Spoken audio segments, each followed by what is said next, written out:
I didn't return for affection. I returned so the lies could finally stop.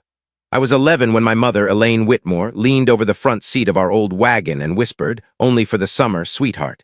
3 months at most. My father, Dennis, stayed silent. His gaze stayed fixed on the winding gravel path that snaked like a wound through the Ohio countryside. His jaw clenched, his grip unnaturally calm on the steering wheel. They left me at the doorstep of a weathered farmhouse that hadn't seen fresh paint since the 60s. 2 floors, dark shingles, a porch swing hanging unevenly on rusted chains. The air carried the scent of pine resin and rusted metal. I remember the breeze tugging at my jacket, the heavy duffel digging into my shoulder, and how nobody met my eyes when the door creaked open. Walter Whitmore, my grandfather, filled the doorway in a faded flannel shirt, sleeves pushed high, one calloused hand braced against the frame as if he, too, distrusted the wind. He wasn't tall, yet he felt immovable, like the house would collapse long before he ever did. He gave a single nod and muttered, "Well, you might as well come inside." Elaine brushed her lips across my hair without really touching me. Dennis offered a stiff wave. I turned, waiting for at least one of them to glance back. Not one did. The wagon rolled away, gravel popping beneath the tires until the sound dissolved completely. Inside, the house groaned like it was breathing. The living room was shadowed, crowded with towers of books used as shims beneath wobbly furniture. Shelves sagged under dusty photographs and a cuckoo clock that hacked instead of sang on the hour. Walter offered no embrace. He simply pointed up the narrow stairs and said, "Your bedroom's at the top. The one with the ancient radio." It wasn't much of a bedroom, a narrow cot, a worn rug, and a window facing endless fields so level they blurred into sky. Yet on the nightstand lay a flashlight and a small, neatly folded washcloth. Someone had planned ahead. I clutched that flashlight like a lifeline. That first night I lay fully dressed, shoes still laced. I kept picturing them knocking, apologizing, claiming a terrible mix-up, that they'd turned the car around at the last filling station. I stared out the window so long the moon drifted across the pane like a secret, but no headlights ever swept the driveway. No voice ever called my name. By dawn the washcloth remained untouched. The house lay hushed except for a radio downstairs spilling scratchy jazz. Walter stood at the stove flipping pancakes with the same mechanical rhythm I'd later recognize when he rebuilt engines or spliced wiring. He didn't ask whether I'd slept. He simply slid a plate in front of me and said, "Eat up." I never asked when they'd return. I couldn't. Which would have stung more, hearing soon or hearing nothing at all. Walter asked no questions, so I learned to keep my own answers locked away. Each morning he rose before light, the clank of skillets and the gurgle of the coffee pot echoing like ritual. I trailed the smell of scorched coffee into the kitchen where he moved with the same deliberate care he used tightening spark plugs or straightening bent metal. Breakfast was always toast, edges slightly charred.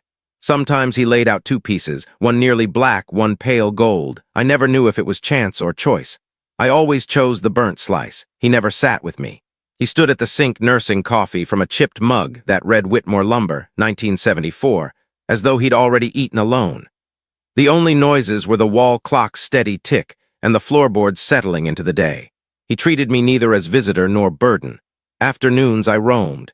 The yard melted into golden fields edged by sagging wire and dried tractor tracks. Behind the barn stood a shed that was half workshop, half mausoleum of abandoned machinery. Walter disappeared there for hours, sleeves rolled, forearms streaked black, a battered transistor radio murmuring baseball scores. One afternoon I hovered at the doorway too long. He glanced up, then back at the wrench in his grip. "Want to give it a try?" he asked. I said nothing, just stepped closer. He showed me how to brace the bolt, how to keep pressure steady. My hands were small, I dropped the wrench twice. He never sighed, never flinched. He simply waited. When the bolt finally gave, he smiled, just once but a smile that felt hard-won. We never mentioned it again. He handed me a rag for the grease and went back to work. Evenings passed in quiet. Supper was plain. Boiled potatoes, green beans, occasional meatloaf thawed from the freezer. We ate like tired colleagues after overtime. The radio murmured. I never asked why. I feared he'd repeat what the court papers already said. They surrendered you. One evening he made chili and scorched the bottom as usual. I stirred mine slowly, watching pepper flakes drift. He either didn't notice my silence or knew better than to prod it. After clearing plates, he retrieved a small cedar box from the hall closet. "Found this while sorting the barn," he said. Inside lay a tarnished compass and a folding knife engraved with the initials HW, "Take them if you want." I nodded, uncertain what was truly being offered. The box lived on my nightstand after that. I never opened the knife, but I liked knowing it waited. The next morning, he didn't ask if I'd slept. I didn't ask if he knew I'd found the court file. We moved through chores, feeding hens, mending fence near the pasture. Yet something had changed. When he passed me a wrench, our fingers grazed. For a moment, I thought he might speak. Instead, he cleared his throat and said, "You'll want your own set before long." That was his style. No apologies, no vows, only room to remain and tools to shape something useful. That night, I added a new line to the silent list in my head. If they ever return, don't ask why they left. Ask why they never came back. I didn't realize I was learning engineering at first. I only wanted to repair what refused to function properly. A squealing hinge, a broken gate latch, the ancient barn heater that wheezed more than it warmed. Walter noticed. He never praised, but he began leaving jobs half-finished. Coils of wire misplaced, sketches incomplete, screws deliberately loose. I rose to every challenge. At 16, I read about a wheelchair that collapsed into a backpack. The notion lodged in my mind. "Ours has been useless since the war," Walter had once said. I wanted to build something he wouldn't have to wrestle. I drew plans by flashlight, arms aching from practice welds and grainy online videos on a laptop that coughed like an old smoker. One weekend, I told him I needed lightweight aluminum tubing. I'd already priced it. He said nothing, simply drove to town and returned with an envelope containing a receipt and $72 in coins. I never asked what he sold, but the next time I walked behind the shed, the old Ford was missing. Cracked windshield, faded sticker that read "Railroaders don't quit." He claimed it needed too many fixes. I never believed him. The prototype took 8 months. It was awkward and homely, but it folded and it rolled. I entered it in the Ohio Young Inventors Fair with a 3-page paper and a shaky video Walter filmed, holding the camera like it might explode. I placed third. The judge called it functional yet uninspired. None of that mattered. What mattered was the letter that arrived 2 weeks later inviting me to a state STEM program with a full scholarship to the public university if I kept my grades steady. Walter didn't say "well done." He simply handed me a tin of mixed screws and said, "You'll be needing these." Graduation night, the gymnasium overflowed with balloons and camera flashes. I wore clean jeans and the only blouse without grease stains. Walter sat in the back row, face scrubbed smooth for the first time in months. He didn't wave, but when my name was called, one pair of hands kept clapping long after others stopped.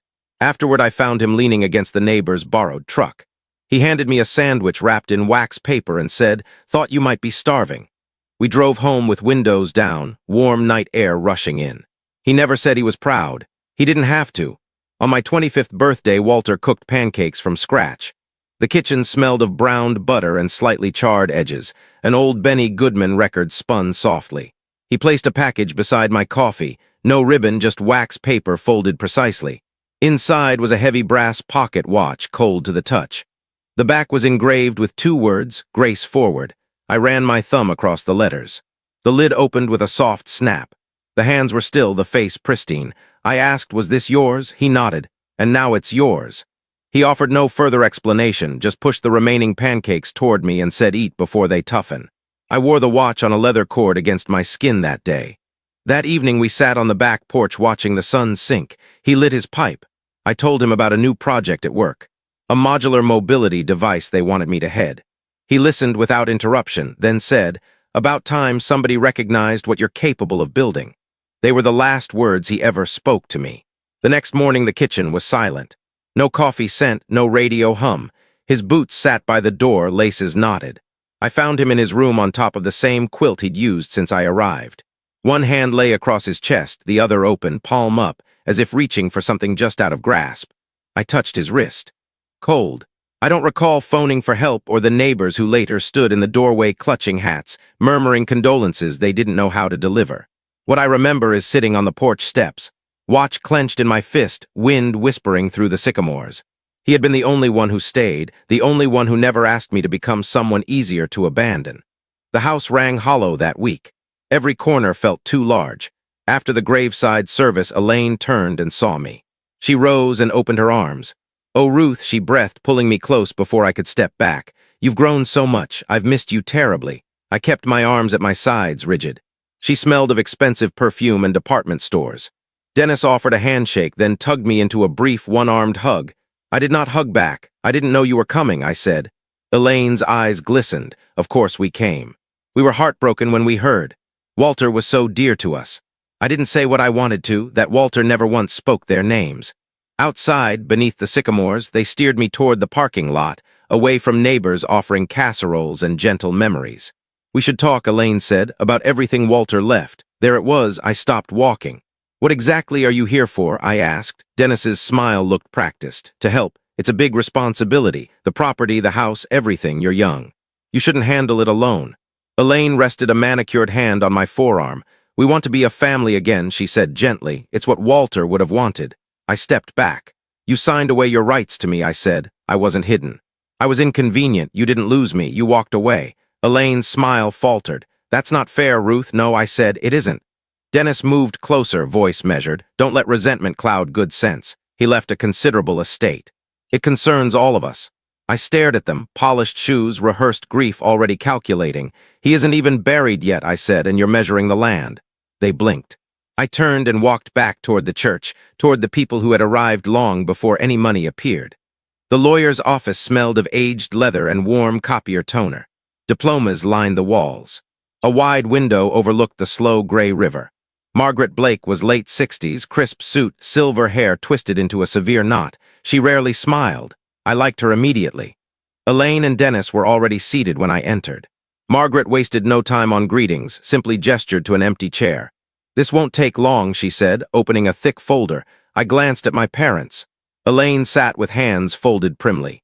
Dennis leaned back as though attending a routine meeting. Margaret began. Walter C. Whitmore's entire estate has been legally conveyed to Ruth A. Whitmore, his granddaughter and former legal ward. She paused. The room grew smaller. Elaine spoke first. There must be some mistake. Walter never mentioned any such arrangement to us. Margaret's expression didn't change. He was under no obligation. You terminated guardianship in 2009. She slid a document across the desk. Signatures, date, notary seal. Dennis's mouth tightened. We were told it was best for Ruth's stability at the time. Margaret continued. The estate includes the farmhouse, 4 adjacent parcels, 2 active patents, and controlling interest in Whitmore Solutions, Incorporated. Current valuation slightly above $92 million. I gripped the armrests. The figure didn't register, only the name Walter did. Elaine leaned in, voice honeyed. Darling, that's an enormous burden. You'll need advice, family support. We can guide you. Margaret lifted a palm. Mr. Whitmore anticipated resistance. She produced a small black case and removed a handheld scanner. May I see the pocket watch? I hesitated, then unclasped the cord and placed the watch on the desk. Margaret opened the back, revealing a tiny embedded chip. She scanned it. A soft beep green light. Verified, she said. Dennis frowned. What kind of game is this? Margaret ignored him and spoke to me. Your grandfather secured final activation of the will to this timepiece, biometrically keyed to your heartbeat signature. No one else can access or override it. All supporting documentation, witnesses, and encryption records are here. You are the sole beneficiary, Ruth. Elaine rose, voice trembling. This is absurd. She's practically a child. I met her gaze. I'm 25. You have no idea what you're doing, Dennis added. This could destroy you. We will fight it. Margaret looked at him steadily. You are free to try. However, the biometric lock, the watch itself, and your prior termination of parental rights render the will unbreakable. You will not prevail. Elaine turned to me, eyes pleading. Ruth, you don't want a nasty court battle, do you? Let's talk reasonably. I stood, the watch heavy in my palm. You had 14 years to talk, I said. You chose silence. Dennis glared. You'll regret this. I left before Margaret finished her sentence. The corridor smelled of floor polish and scorched coffee. Outside, the river slid past, slow and certain. I closed my fist around the watch, feeling the absent tick, hearing instead everything Walter had prepared long before I understood I would need it. I reached the farm at twilight. Gravel crunched beneath the tires of Walter's ancient pickup. The porch light glowed, though I hadn't switched it on. A small detail, but it unsettled me. I walked through every room, locks secure, nothing disturbed, yet the air felt recently occupied, as though someone had stood motionless in the kitchen, simply looking. The next morning, a plain manila envelope waited beneath the front gate. Inside, formal notice of intent to contest the will, filed by Dennis and Elaine Whitmore, biological parents of Ruth A. Whitmore, citing undue influence and diminished capacity of the deceased. A second envelope contained no note, only printouts of Walter's final doctor visits, passages about blood pressure and memory highlighted in yellow. They were willing to get ugly. That same afternoon, the black SUV returned, creeping up the drive like a hearse unsure of the address. Elaine emerged first. I watched from the porch. I was alone, I said. Every birthday I waited at the window, every time I carried Walter's hot chocolate during chemo and watched him drift off mid-sentence. Where were you? Dennis's voice dropped. You'll be sorry you froze us out. I opened the gate. Then take me to court. I closed it again. A week later, I discovered the tin box. It lay beneath a loose floorboard in Walter's study, hidden where the rug had always buckled. While moving the desk to sweep, I noticed a tiny iron ring, just enough to catch a fingernail. Inside were his journals, and on top, a letter in his unmistakable slanted handwriting. Ruth, if you're reading this, I'm already gone. But if I raised you right, you're still on your feet, chin up. That's all I ever asked. This land is yours, but I never intended it only for planting or remembering. I intended it for building something greater. I read the rest beneath the single bulb in the shed, the same light we'd replaced together after that first hard freeze. Pages brimmed with sketches of workshops, budgets for mobile classrooms, plans for reaching children raised like me, discarded, underestimated, desperate for a place to prove themselves. He had named it the Whitmore Circle, not charity, a foundation where kids could tinker, fail, and try again without shame. I stayed in the shed until sunrise, surrounded by blueprints and dust. When light broke, I phoned Margaret Blake. She listened without interrupting, then said quietly, "He told me you would find it." By autumn, the old machinery barn had become the first working lab. I hired a retired engineer from Eugene, ordered components by the crate. Margaret handled the nonprofit filings. My days filled again with noise. Not Walter's steady footsteps, but the bright laughter of children burning their first circuit boards, cursing when fuses blew, shouting when lights finally blinked alive. The first child to complete a full project was Claire, age 11, in foster care since kindergarten. She built a robotic arm that poured water without spilling. She asked if she could take it home. I said no, tears welled. Then I handed her the soldering iron and said, "Make a better one." She did. Some nights I still sit on the porch with the watch against my heart, listening for footsteps that will never return, the scrape of Walter's chair, the creak of floorboards under his weight. Then I hear Claire yelling across the field, see lab windows glowing, feel something stronger than loss moving through the dark. They called it an inheritance. What he truly left me was purpose. It was nearly Thanksgiving when they came again. I was sweeping fallen leaves from the porch. The wind carried winter's first bite, the sky sagged low and gray. The black SUV approached slowly, gravel snapping beneath tires like reluctant applause. Elaine stepped out alone. No sunglasses, no necklace, only a plain coat and eyes that looked smaller than memory allowed.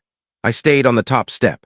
"Hello," she said. The silence stretched thin. "I'm not here to argue," she added, "just to look." She scanned the property. The new lab, the sign reading Whitmore Circle, children sprinting toward the barn clutching wires and dreams. "I read about it in the newspaper," she said, voice barely louder than the wind. "I didn't know you would actually build it." I said nothing. She moved one step closer but stopped at the gate, hands knotted. "You were always his," she said, "even when you were small." Something sharp twisted inside me, but I kept my tone level. "You didn't come," I began.